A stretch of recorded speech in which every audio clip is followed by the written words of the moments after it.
Olivier Bécassi, bonjour. Bonjour. Bienvenue dans le Buzz Média Orange Le Figaro. Je rappelle, vous êtes directeur général de ITF1, donc l'une des filiales du groupe audiovisuel privé, et surtout le fondateur en 2008 également de la plateforme de partage de vidéos Watt Télévision. Et Watt TV, je vous rappelle, c'est pour la filiale ITF1 78,2 millions d'euros sur l'ensemble des activités web en termes de chiffre d'affaires que vous gérez et un résultat opérationnel courant de 2,5 millions qui a été une très bonne nouvelle pour l'année 2010. Et autre bonne nouvelle que je vous invite à découvrir à travers le chiffre du jour, 8,2 millions, c'est le nombre de visiteurs uniques de la plateforme donc Watt TV en mars dernier selon Médiamétrie Net Ratings, qui est l'institut qui fait foi sur ces mesures. Comment vous avez réussi justement à passer ce record? Est-ce qu'il y a en particulier des contenus qui ont tiré l'audience, je rappelle, auprès des jeunes?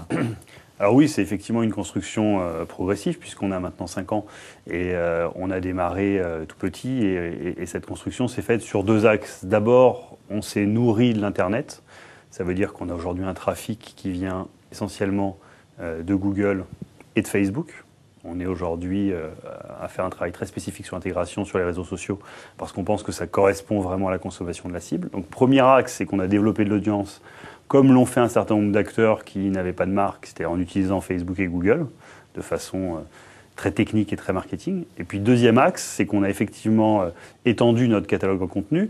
C'est vrai qu'en 2006, on était un peu dans le fantasme de l'UGC, de la découverte de nouveaux talents, qui restait un fantasme malheureusement, même s'il y a des choses qui sont sorties du net, c'est pas ce qui fait de la consommation. Et donc progressivement, on a recentré, d'abord en bénéficiant de l'offre de contenu de TF1, sur un certain nombre d'événements. On avait fait la Coupe du Monde l'été dernier, là on va faire de la série US prochainement. Et puis sur des contenus très, très correspondants à la cible. Donc de l'animation japonaise, avec des partenaires comme Gong ou Kazé, des partenaires habituels. Évidemment de la musique. On avait assez tôt fait un accord avec Universal, mais on continue avec des acteurs sortis du net, les Goom, les My Major Company et autres. Du cinéma évidemment, là aussi, on est partenaire en ce moment du film BAT. Et puis aussi des contenus complémentaires sur l'humour. Ou alors là, on va être quand même un peu dans la découverte de nouveaux talents. Donc on va voir des nouveaux talents éclore. Mais là aussi, une consommation assez forte sur l'humour. Et enfin, bien sûr, la télévision. On a commencé avec TF1, on continue avec d'autres chaînes.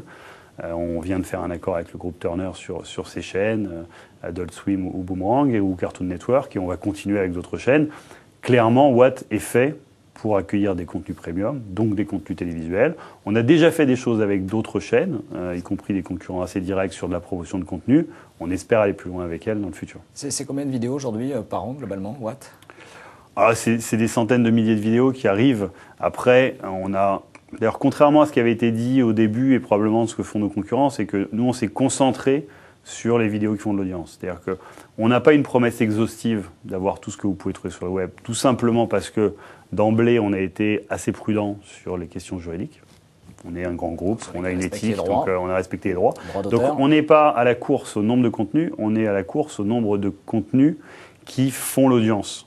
Donc on a réparti d'ailleurs un peu la philosophie de ce qu'est un TF1, mais on a réparti notre attention sur les quelques dizaines de contenus qui tous les jours sont ceux qui sont consommés par les internautes. Alors vous n'êtes plus quand même qu'à quelques encablures d'un concurrent qui s'appelle Dailymotion. C'est possible de les battre? En tout cas, pour nous, c'est possible de continuer à grossir. Moi, je n'ai pas c'est pas une visée si Dailymotion continue à grossir, ce qui n'est pas forcément le cas ces derniers mois, tant mieux pour eux. Mais nous, on pense qu'on en a encore sous le pied. On pense qu'on peut grossir. Vous pouvez justement encore grossir? Avec quel type de contenu en particulier? Du catalogue premium. Et c'est pour ça qu'aujourd'hui, ma conviction, et c'est des discussions qu'on véhicule, c'est qu'il faut qu'on avance avec les autres chaînes pour faire grossir ce catalogue. On est dans un modèle vertueux, économiquement, juridiquement.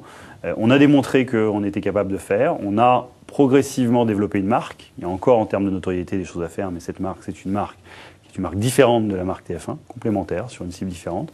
Et donc, on a vocation à proposer à ceux qui veulent être dans cette chaîne de valeur de tirer profit de ces 8 millions de visiteurs uniques qu'on a atteints ce mois-ci. Alors je rappelais en effet tout à l'heure que ITF1 que vous dirigez n'est plus en perte depuis 2010. Ouais. Vous êtes passé même dans le vert. Est-ce que c'est également la même chose pour la plateforme Watt qui, elle, avait perdu de l'argent encore en 2009? Oui, alors en 2010, elle est à 0 moins. On a perdu une centaine de milliers d'euros, donc un progrès qui est assez fort.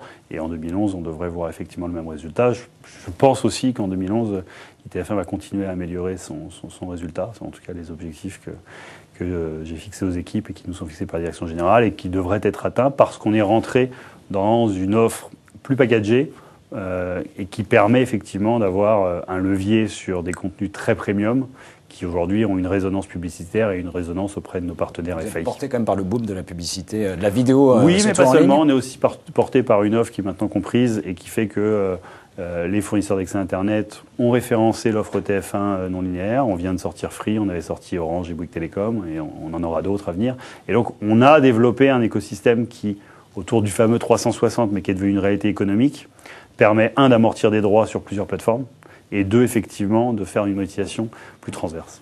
Alors l'actualité hier, c'était un rendez-vous important, le premier d'ailleurs du CSA, donc le Conseil supérieur de l'audiovisuel, sur la télé connectée avec les fabricants, certains nombres d'opérateurs de l'Internet, mais également les diffuseurs. Est-ce que la télé connectée, c'est une menace ou une opportunité? On a l'impression qu'on a deux sons de cloche chez TF1. Dans vos activités, c'est une opportunité?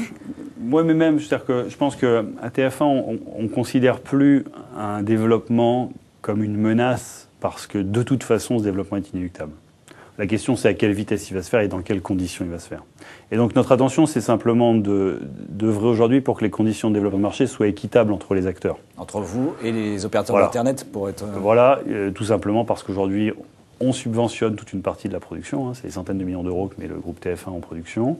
On a des obligations, on a des contraintes. Hein, il vient encore de sortir un décret l'été dernier qui est appliqué depuis le 1er janvier sur les services médias audiovisuels à la demande. Donc il y a des contraintes. Il faut qu'elles s'appliquent pour tous ou qu'elles soient levées pour tous. Après, on a une nouvelle opportunité avec un écran qui va permettre enfin d'avoir une promesse complémentaire à celle de la TNT, qui était finalement juste, on est passé de l'analogique au numérique. Là, on a une voie de retour qu'on a déjà commencé à exploiter avec les FAI, qui nous permet de faire des choses. Donc, c'est un marché qui se développera, il faudra qu'on y soit.